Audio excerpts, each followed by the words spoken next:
Well, Sean, as we have seen, the $600 per week unemployment checks from the government have expired this week. I know a lot of people are upset about that. And Congress is still at a stalemate on what the next stimulus bill will even look like and how much money should be provided for unemployment checks. But Florida's Congressman Michael Walsh is all for providing $600 per week, but he suggests that those who receive the money should give back to the community. This is what he says. If you are dropping stimulus checks into people's accounts, fellow taxpayers should get something for that. Habitat for Humanity, Big Brother, Big Sister. We should get some community service in return for those checks, end quote. Well, a great suggestion by the congressman, but is this idea viable in a social distancing and COVID world? Well, let's ask the man himself, Congressman Michael Walsh. Welcome. Yeah, thanks so much. And I just want to clarify one piece. I have real issue with this federal supplement on top of state unemployment that already exists. My position was, though, if we are going to do it, which I have real concerns about the spending, but if we are going to, the taxpayer should get something back for it.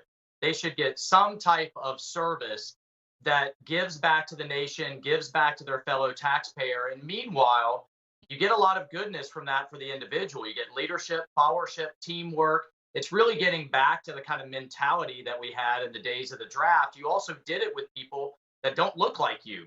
A veteran from World War II once said to me, the first African American he ever spoke to was his bunkmate in the Navy, and then they became lifelong friends. So I think the point is the taxpayer should get something for that money that we're dropping into accounts for people that are otherwise sitting at home. Yeah, I mean, it's a great idea, Congressman. I know Mitch McConnell is in the same boat as you. He said, we have to. I'm willing to do the 600. I don't like it. But in a COVID world, is it realistic to draw these people together when we're telling people to socially distance? Well, I think if you're helping with food banks, if you're out building houses with Habitat for Humanity, if you are volunteering for disaster cleanup, there are a number of ways that we can do this. Peace Corps, on and on. Look, I've said from day one, we can walk and chew gum, we can be socially distanced, we can be safe, and we can help each other out without shutting the entire country down. Congressman, when does this end? And I know that's a very tough question to answer. But what I'm saying by that is that we keep passing these things for months on end where people are going to get $600. And if they don't incorporate your idea into this, then at what point does there become an incentive to actually want to return to work if you keep paying people $600 not to show up? When is the right time? Is it when the COVID curve flattens, when the vaccine's available? When does this stop?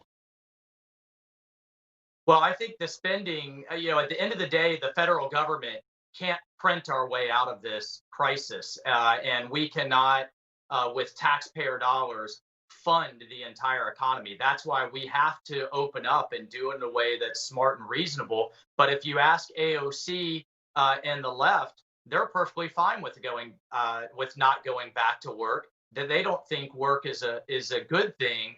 I think it's a source of pride. I think it's a source of self-esteem. And we have to find ways to do both safely. Just keeping the entire economy shut down isn't an option, and continuing to go back to the federal government to print our way. I think we're running out of green ink here, Sean, in Washington, D.C. We're printing so much money. So at the end of the day, that we have to keep in mind what the goal was, which was to flatten the curve so that our hospital system is ready. I think in many ways, we've largely done that.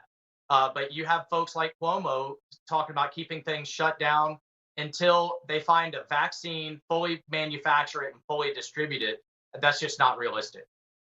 Congressman, by the way, I think I've got your problem solved, because like everything else that we do these days, we'll probably turn to China to buy the green ink, to print more money, for them to buy more debt, for us to buy more PPE from them who started this problem. So I think that's solved. We'll surely turn to China to solve our problems that they created. Don't worry. I think we got. Well, at the end of the day, though, sadly, China is the big winner here. Even as they are banking on us bankrupting ourselves over time.